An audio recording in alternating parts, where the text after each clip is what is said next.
Parker. Jason Statham is Parker. Jennifer Lopez is Leslie. Um, an action movie that will entertain those who would choose to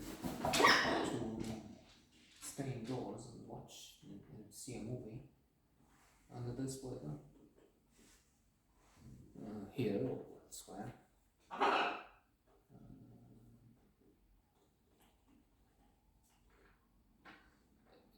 It reminds me of Payback, but then of course it has many everything in common with other action movies of this kind.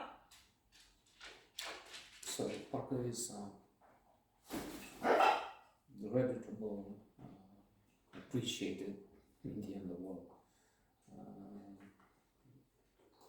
robber thief, and he gets a suggestion from somebody. Nick Nolte, by the way, plays the character.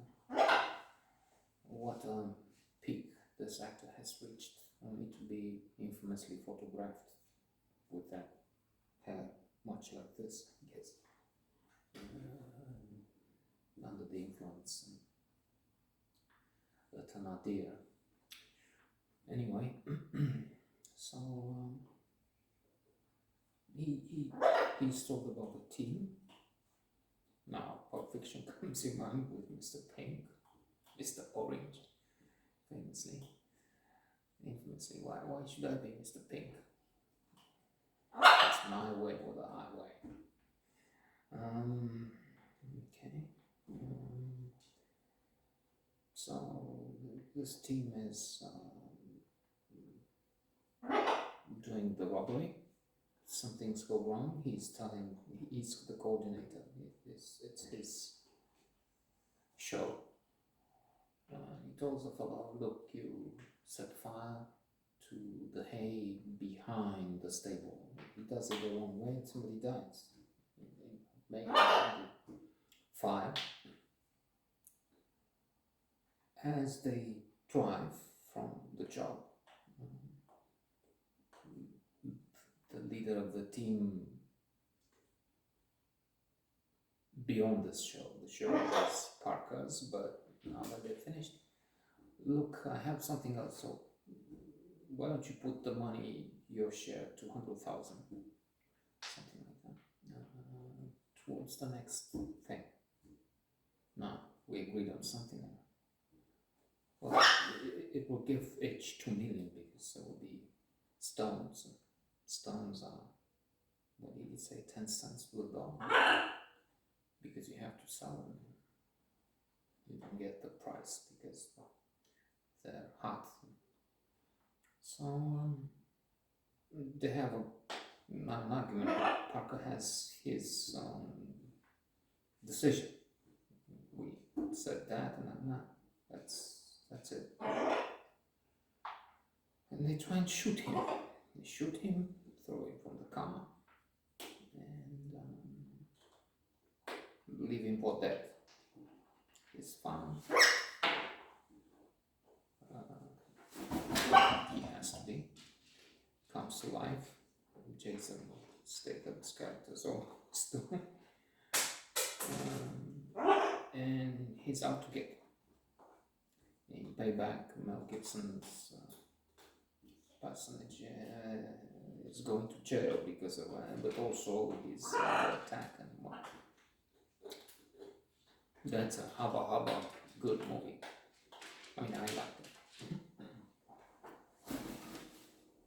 So Parker is determined to take good revenge by taking their money and allowing them to do the robbery they planned, get that money, and get them too. Leslie, Jennifer Lopez, interferes. She's a real estate agent and she knows where the enemies, vile men, because on our side we cheer him on, although he is in the underworld too, and we forget that, or we have that side of us which is keen on getting that kind of money and likes the idea that we took the money from a banks anyway, making so many billions, major ones, Morgan Stanley, the rest, and get a yacht and live on a money. Studies have shown, in fact, that's not really the secret. One book you could read is Daniel Gilbert's Harvard professor, Stumbling Upon Happiness. Myths like this, oh, if I were to live in California, I would be happy. That's not quite so, because once you move there, you see the continuous fires. According to Trump's reporting, started, well, many of them with QAnon, started by Jewish lasers from space. You see the heavy traffic, water problems, and so on.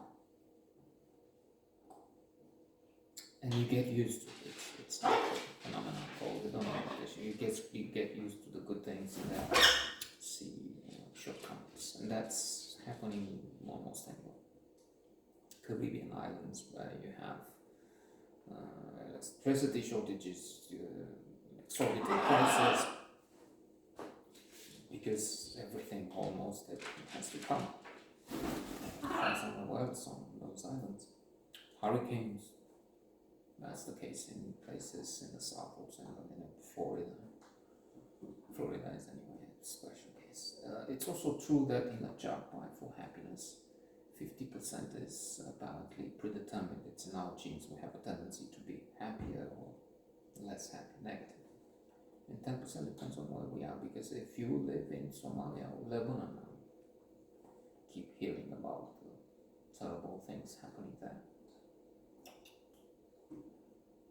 Afghanistan, North Korea, this is but as well.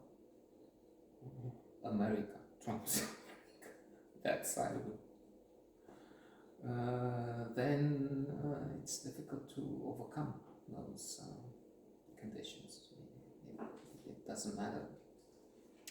Generally speaking, you find a few people, 1, 2 in 10,000, I don't know, who are happy, even if they're surrounded by plague and destruction.